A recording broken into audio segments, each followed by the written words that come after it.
Bismillahirrahmanirrahim. Assalamu alaikum to everyone. In this video, we will be discussing the topic called phrasal verbs. Yes, my most of the students they come and tell me, sir, ये कभी कभार बड़ा challenging topic साबित होता है हमारे exams या तो फिर टेस्ट में. So we face quite difficulty in selecting the correct phrasal verb to complete the sentence in our test or in our exams or in our papers.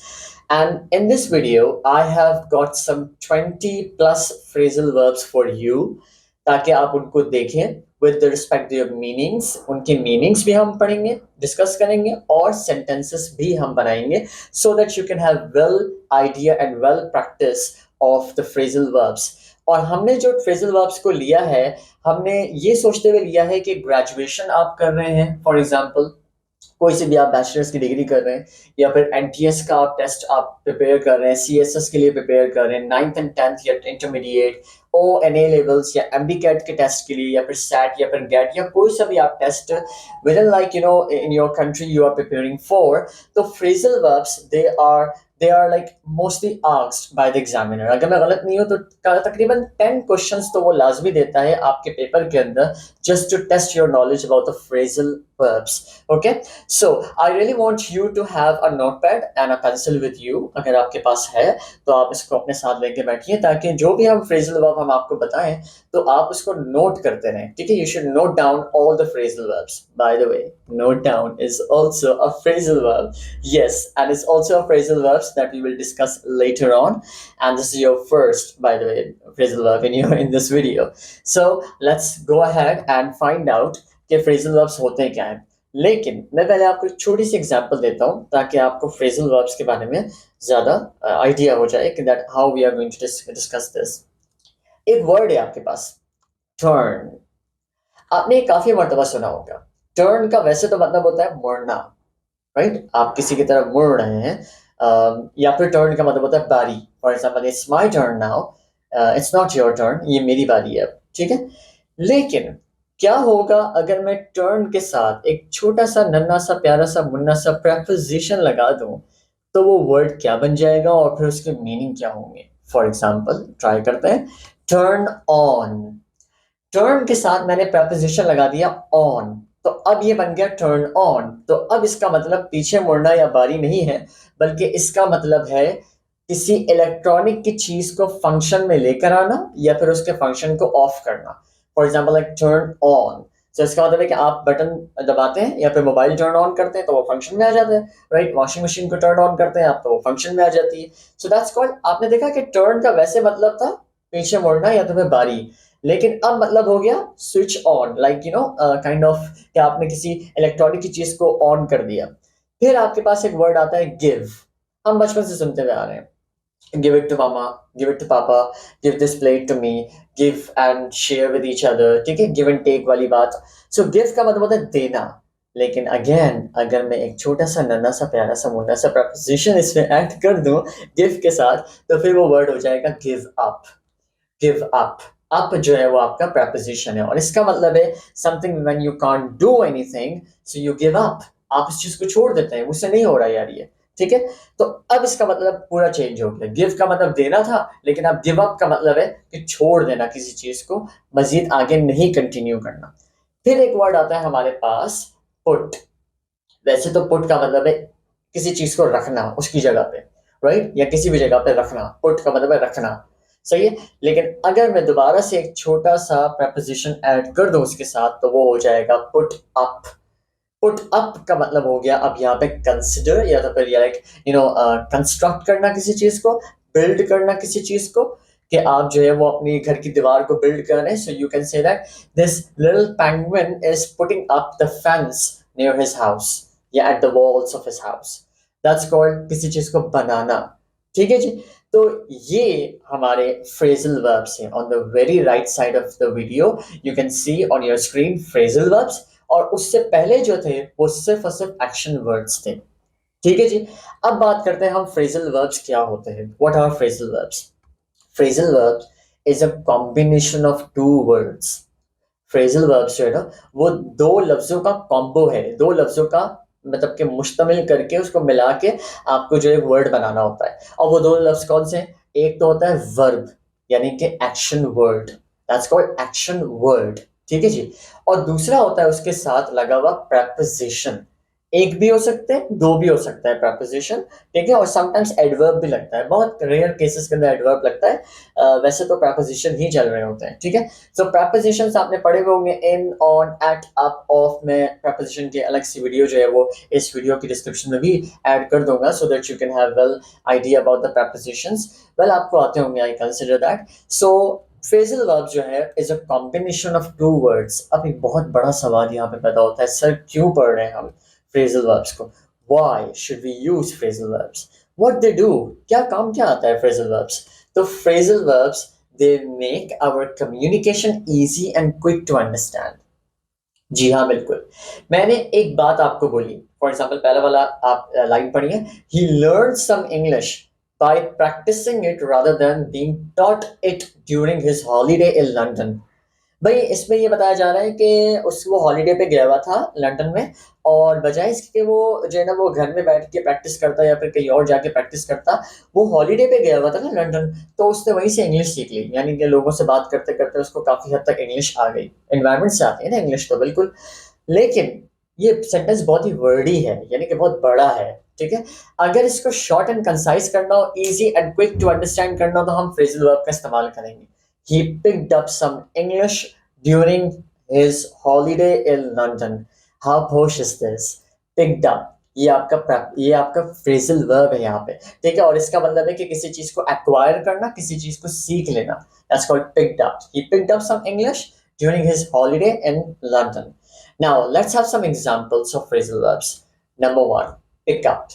आपने बहुत मर्तबा सुना होगा, पिकअप का मतलब होता है किसी चीज को उठा लेना या फिर किसी इंसान को एक जगह से दूसरी जगह पे पहुंचाना। For example, I pick you up from your school tomorrow, मैं आपको आपके स्कूल से ले लूंगा कल, ठीक है जी। And then you have come in, ये हमने बहुत ज्यादा सुना है, ma'am may I come in, yes please come in, that's called, ठीक है, कि आ जाए आप अंदर।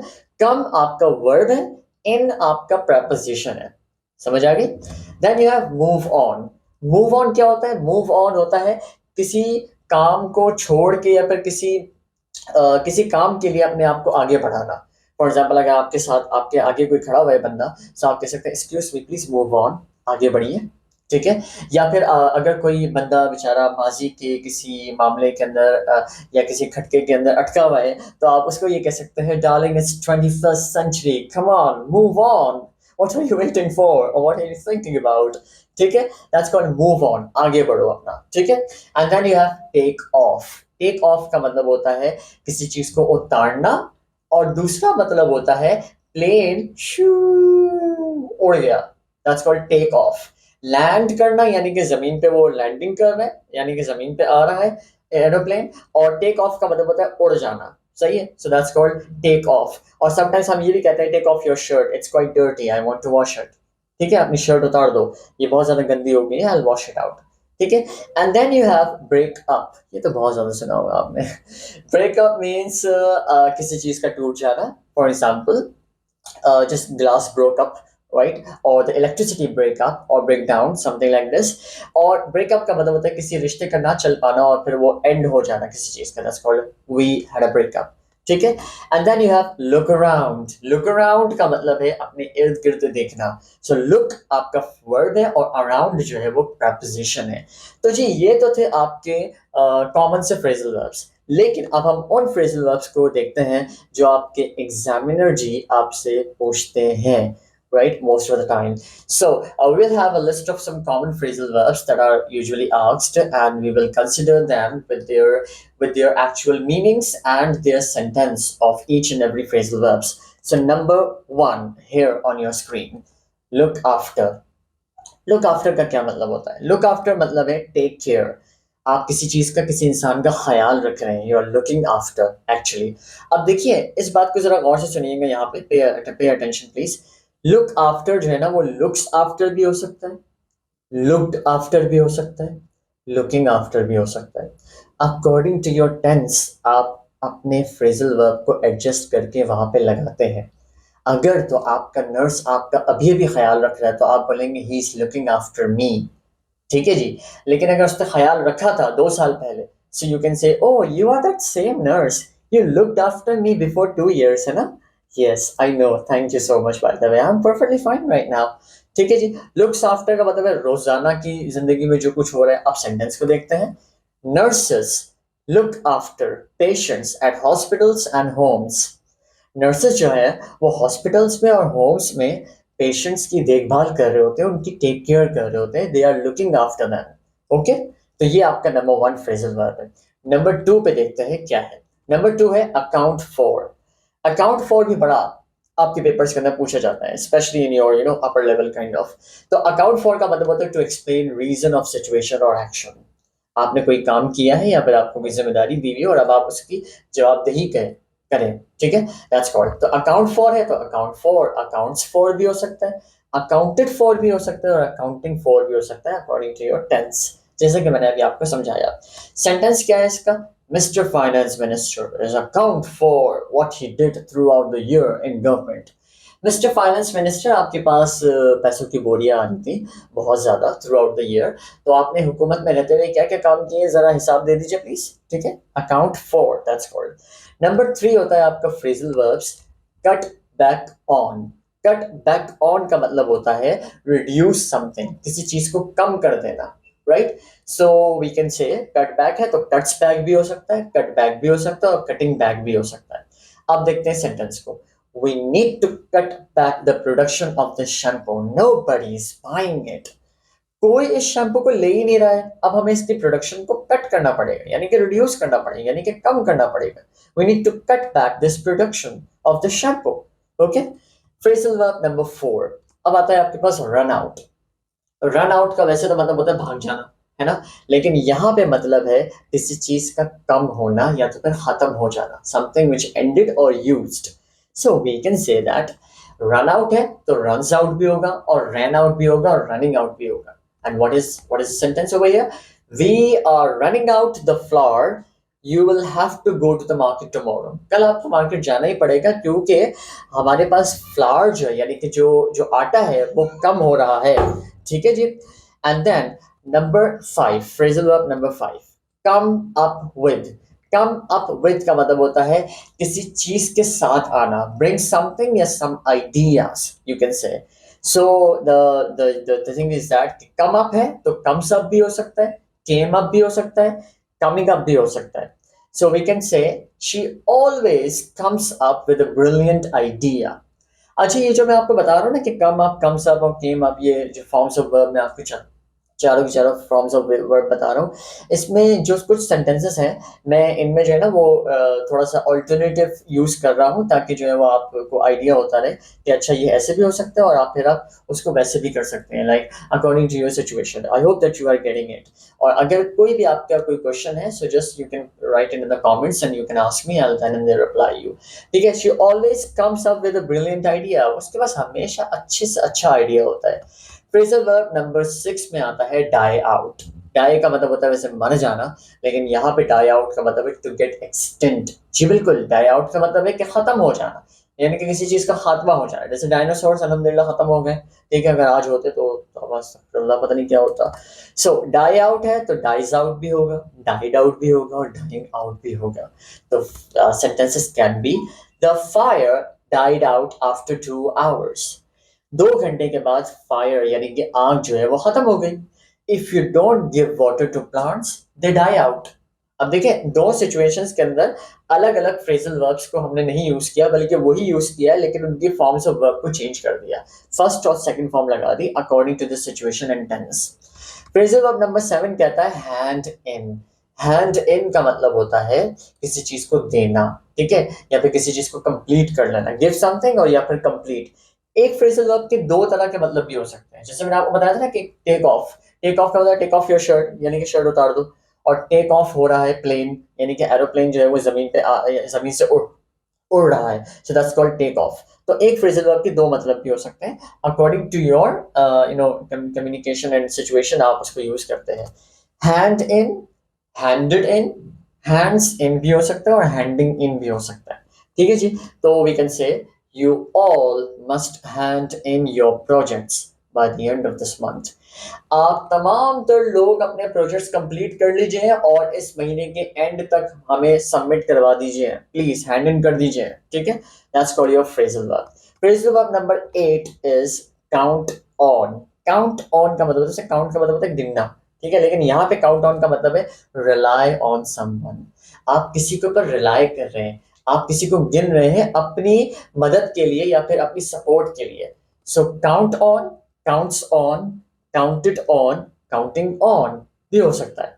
So we can say that this is a great event. I can't handle everything. I'm counting on you, my friend. अक्सर mister आप कहते हैं यार ये मेरी बहन की शादी है या फिर मेरे भाई की शादी है, हर चीज़ में हैंडल नहीं कर पाऊंगा यार, तो मेरे दोस्तों आई एम काउंटिंग ऑन यू. हाँ प्लीज़ यार, आई एम काउंटिंग ऑन यू. मैं तुमसे जो है ना वो इसके ऊपर हेल्प मांग रहा हूँ, तो मेरे साथ साथ रहोगे प्लीज़ और हर चीज़ को मेरे साथ ही हैंडल करोगे, ठीक है? So I am counting on you, I need your help. Phrasal verb number 9 कहता है गेट अलोंग. गेट अलोंग का मतलब होता है किसी के साथ रहना या फिर किसी चीज के साथ अपने आप को फैमिलियर करना. मैनेज टू लिव और friendly with anyone. Get along, gets along, got along, getting along. So we can say they married before 2 years. उनकी शादी 2 साल पहले हुई थी. They seem to get along each other very well. Oh, thank you. अल्हम्दुलिल्लाह. 2 साल हो गए शादी को और बहुत अच्छे तरीके से चल रहे हैं एक दूसरे के साथ. So they are getting along with each other very well. Okay, that's called. अच्छा, so अब हमारे पास आता है नंबर 10 जो कि कहता है live up to. Live up to का मतलब होता है टू लिव और act in accordance with someone. यानी कि किसी के एक्सपेक्टेशंस के ऊपर मुकम्मल तौर पे उतरना या फिर उनके हिसाब से अपनी जिंदगी को गुजारना. That's called live up to, lives up to, lived up to या फिर living up to. That's called your alternatives of these all phrasal verbs. I am living up to meet expectations of my parents. We all do, don't we? हम तमाम तर लोग अपने अम्मी अब्बू की उम्मीदों को पूरी तरीके से पूरा करने के लिए ही अपनी जिंदगी को गुजार रहे हैं. So we are living up to actually to meet their expectations. Number 11 says figure out. ये आपने शायद सुना होगा. फिगर आउट का मतलब है किसी चीज को ढूंढना या फिर किसी सॉल्यूशन को फाइंड आउट करना या सर्च करना, ठीक है जी? So figure out, figured out, figures out, figuring out according to your tense. I can figure out the solution to this problem. मैं इस प्रॉब्लम का सॉल्यूशन फिगर आउट यानी कि फाइंड आउट या फिर सर्च कर सकता हूँ, मैं निकाल सकता हूँ इसका solution. And then you have number 12 and that states go through. Go through का मतलब है किसी चीज को गुजरना, किसी चीज को पढ़ना या फिर किसी चीज को अपनी आंखों अपने दिमाग में से गुजारना. That's called go through. Undergo a difficult time या फिर एक्सपीरियंस. अब ये डिफिकल्ट टाइम के लिए भी यूज हो सकता है गो थ्रू, ठीक है? So go through, went through, gone through, going through. So we can say that she went through many crisis in her life. अब ये तो डिफिकल्ट सिचुएशन के ऊपर हो गया ना कि उसने अपनी जिंदगी के अंदर बड़ी मुश्किलातें झेली हैं. I have gone through this lecture of phrasal verbs. आपको पढ़ाने से पहले अच्छी तरीके से मैंने गो थ्रू किया है इस फ्रेजल वर्ब के लेक्चर को, ठीक है जी? Number 13 says that put on. Put on जैसे जैसे बढ़ते जा रहे हैं एडवांस आते जा रहे हैं, ठीक है? फ्रेजल वर्ब्स ये याद रखिएगा. Put on का मतलब होता है wear something, a dress or jewelry, shoes kind of, etc. So put on, puts on, putting on. तो put के तो सेकंड फॉर्म और थर्ड फॉर्म put ही होती है, ठीक है? So that's called baby come here, put on your shirt. Baby आ जाओ यहाँ पर और अपनी शर्ट को पहनो. Put on this necklace, this looks divine on you. My heaven, that's called. And then number 14 कहता है हमें bounce into. बाउंस इनटू का मतलब होता है फोर्स समवन. वैसे तो बाउंस का मतलब होता है आपने ऐसे बॉल फेंका वो बाउंस बैक हो गई ना, आपको मतलब वो उछल के आ गई आपके पास दोबारा से. That's called. तो फोर्स समवन यहाँ पे इसका मतलब है force someone. Bounce into, bounces into, bounced into या फिर bouncing into. So we can say they bounced the community into follow rules. अब आप ये देखिए कुछ जो फ्रेजल वर्ब्स होते हैं बल्कि सारे के सारों को ही आप सेपरेट कर सकते हैं. तकरीबन फ्रेजल वर्ब्स को आप सेपरेट भी कर सकते हैं. अब मैंने क्या कहा? दे बाउंस्ड, फिर इसके बाद मैंने कहा द कम्युनिटी, फिर मैंने इनटू लगाया. So that's called you can separate them as well. Sometimes आपसे ऐसे भी पूछा जा सकता है, ठीक है जी? याद रखिएगा. Number 15 says call of. इसका मतलब पोस्टपोन कर देना या फिर कैंसिल कर देना किसी चीज को. Call of, calls of, called off, calling off. So we can say Our union leaders called off the strike. Manager can't come to office due to bad weather. He has called off the meeting.